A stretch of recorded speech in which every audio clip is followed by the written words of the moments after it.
Hello friends, இன்றைக்கி திணை பொங்கல் எப்படி பண்ணலான்னு பார்க்கலாம். 1 கப் திணை எடுத்துக்கணும்.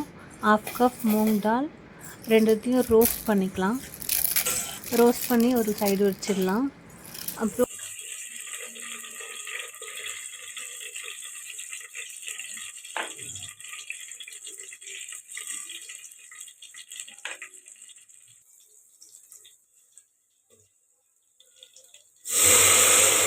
மூணு கப்பு தண்ணி ஊற்றிக்கோங்க.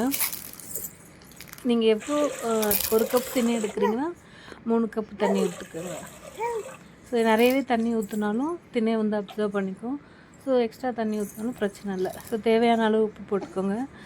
நான் வந்து 1.5 ஸ்பூன் உப்பு போடுறேன். இப்போது ரோஸ்ட் பண்ணி வச்ச திணை அண்ட் மூங் தால் போட்டு மிக்ஸ் பண்ணிவிட்டு நம்ம குக்கரில் ஒரு 5-6 விசில் வச்சிடலாம்.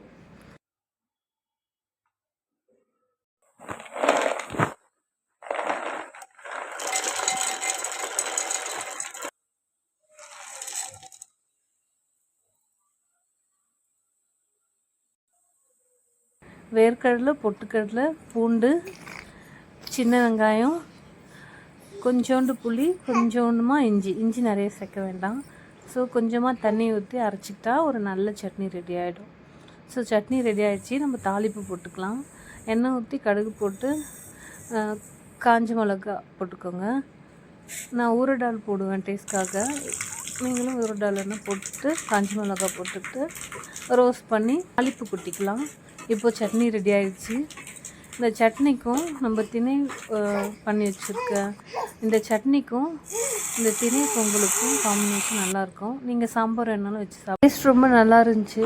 நீங்களும் ட்ரை பண்ணி பாருங்கள். திணை அண்ட் எனி அதர் மில்லட் ரொம்ப நல்லது. சரி, உங்களுக்காக ஷேர் பண்ணலான்றதுக்காக நான் வீடியோ போட்டிருக்கு. தேங்க்யூ.